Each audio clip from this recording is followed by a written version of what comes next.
Magandang umaga po sa ating lahat. Welcome po sa aming channel, The Fishing and Cooking Couple Mix Vlog. So naandito po kami ngayon, mag-unbox po ng mga power tools at ibang gamit po ni Kapartner Maron para po sa pag-fishing at kahit sa anong bagay po na gagawin po ni Kapartner Maron dito sa loob ng bahay. So uunahin po natin mamaya itong aking pinapakita na cordless LED spotlight na gagamitin po namin sa pagpupusit at pagpro-prawns. At ang brand po ng mga power tools na binili ni Kapartner Maron ay Osito X Power Exchange. So ito po ang magandang brand po para kay Kapartner Maron. Kaya po ng mga iba. Ayan. Yan po ay 13mm driver. Gamit po niyan ay i-explain mamaya ni Kapartner Maron. At yung isa po ay Osito XPXC battery charger ng mga power tools po na binili ni Kapartner Maron. So ito naman po yung impact driver na siya rin i-explain ni Kapartner Maron kung ano po ang gamit ng mga ito na mahalaga po sa kanya. So, antabayanan nyo po ang pag-explain ni Kapartner Maron at pag-unbox niya sa mga power tools na kanyang binili para sa kanyang o regalo niya sa kanyang sarili. Andito na po si Kapartner Maron. Unahin na daw po muna niya yung kanyang kasi lang ito para ma-testing itong mga battery. Battery at battery charger. Itong battery na po ito ay rechargeable po siya. Itong battery.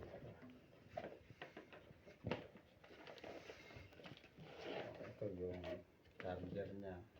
Ito na mismo yung battery. Pag na-discharge na itong battery, ito ang pinaka-battery niya. Lagyan mo lang sa charger. Yan.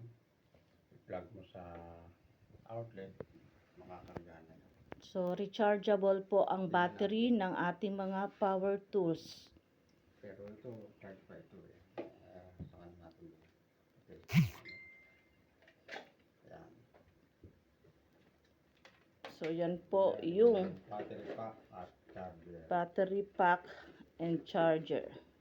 Sabi ko naman itong torch. So, yung torch na ito yung ay torch. malakas ang lumen niya. 2,500 lumens. Malakas siya. Pag nasa dagat ka, sa tubig, focus mo sa tubig, kita mo hanggang ilalim. Lalapitan siya ng puset. Kung maraming puset, kung season ng puset. Kung season ng hipon, lalapit ang mga hipon. At yun yung time, ikakasnet muna sila, lalambatin muna yung mga hipon. Kung sa puset naman, naglalapitan na yung puset dahil maliwanag, gamit itong torch, ilaladlad mula yung artificial na shrimp na panghuli sa puset. Tingnan natin.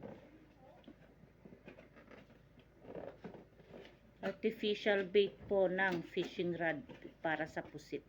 Yung shrimp na artificial, ito. Yan. Ayan po, Ito yung battery, torch. ito yung torch, maliwanag sa gabi ito. 2,500 lumens yung liwanag niya. Nagtamo yung battery. Ayan. Ayan, Dalawa nakakasilaw na po. Huwag Ayan. na po sa aking mata. Dalawa yung ano na, parang low at high. May low at saka high po ang kanyang light. Liwanag. Tumatagal siya hanggang ilang oras. Tatagal Itong siya. gamit. Kasi meron po nakalagay dito na hanggang anong oras siya tatagal bago po natin i-recharge. 5 hours. 5 hours po ang tagal po bago ng ma-discharge ating yung battery. torch bago Pag ma-discharge. nag-focus naman, hindi naman lagi naka-on yung ilaw. Siyempre, pag nahuli mo na, i-off mo na yung torch, tapos tinatanggal mo kung ano man yung nahuli mo.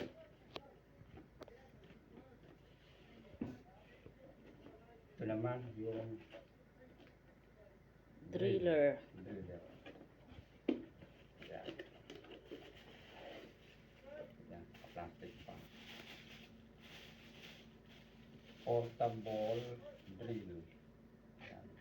Portable Meron kang drill drill. bit, lalagay mo dyan. Ang kahalagahan ito, kung wala ka sa bahay, kung nasan ka man, wala kang power source, hindi mo kailangan i-plug yung power source mo para makatrabaho ka. Pa-plug mo lang ito sa battery. The same size ng battery, plug mo lang, pwede na.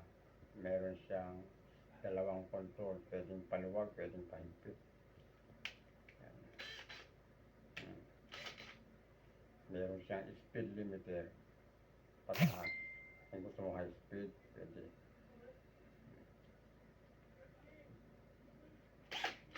May ilaw. So, magagamit mo rin yan sa pagmemekaniko. Gagamit din. Minsan may kailangan barinahan ka doon Oo. sa loob ng sasakyan. Hindi mo na kailangan magkumuha ng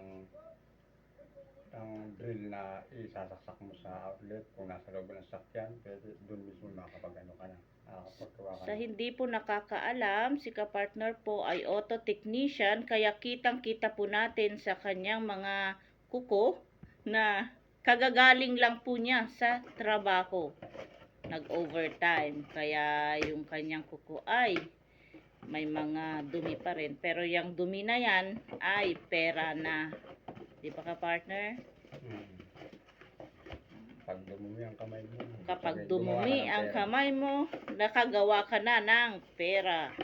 Yun po ang ibig sabihin ng kuko na yan. Hindi ako naayos na. Ito Sunod naman po, yung ating impact driver. Anong gamit ng impact driver? Pag mayroong mga screws na stack up, imbes na gagamitin mo yung mechanical na impact tools, ito na yun. So power tools na para sa mga kakalasin. Tapos mabilis mo siyang matatangkal kasi automatic na iikutan, hindi pipitin pa ng kakamay mo ng pipitin mo kung ano man yung kakalagin mong screw. So mas madali, mas pag lumuwag siya, diretso, makakalas na kagad. Time consuming yung manual mo, pero ito time saver naman. Time saver naman pag ganyan ang Lagay mo dyan gagamitin. yung anong klase ng bit na ilalagay mo sa quick release jack. Ikitin mo lang siya, bahala mo na kung Phillips screw man yan o flat screw na bit. Lagay mo lang dyan, hitin mo, gano'n mo na, gagana na. Kailangan mo lang ng battery, kapit mo yung battery.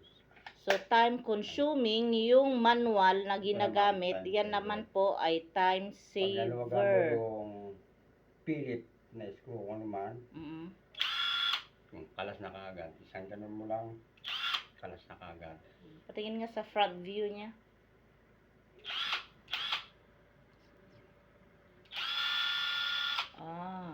So pag pahigpit, ganun din, may control siya ng pahigpit, left and right, yan. Pag paluwag, ito lang ililipat mo. so lipat lang ng left and right niya yan. Oo. Tapos yung switch. Ito. Yan ang Yan o. Kung ang ikot niya ay clockwise, ibig sabihin, ano ibig sabihin? Clockwise.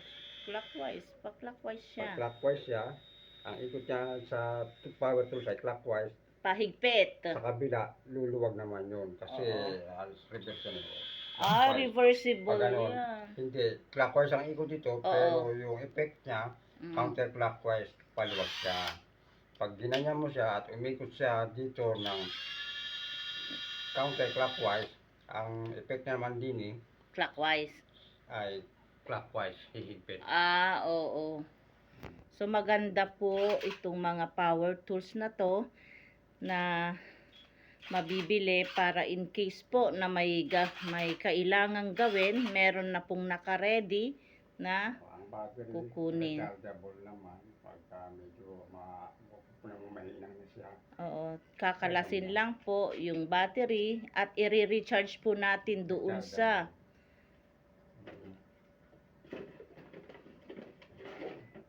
plugging mo lang dyan sa base. charger niya. Tapos i-plug na po sa outlet.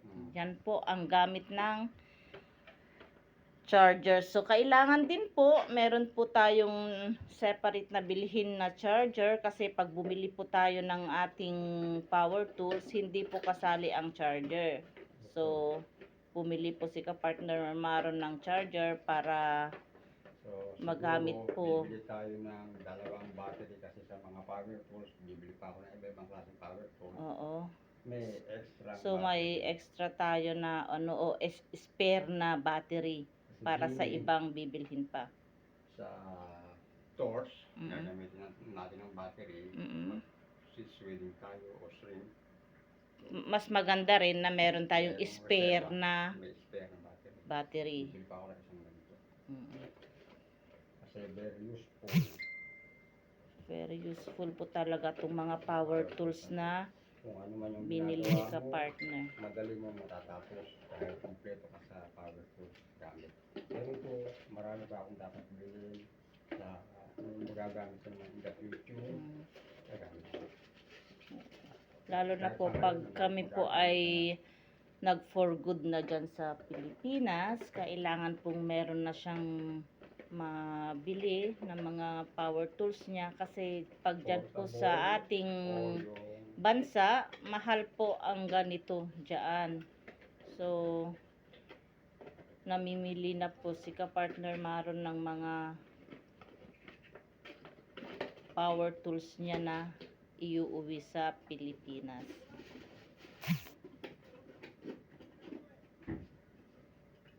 okay. Ayan po. Maraming salamat po sa lahat po ng nanood. Maraming salamat. At kapag nagustuhan nyo po yung aking video, sa lagi ko pong sinasabi, huwag pong kalimutang i-click ang subscribe, click the notification bell all para laging updated sa aming mga videos.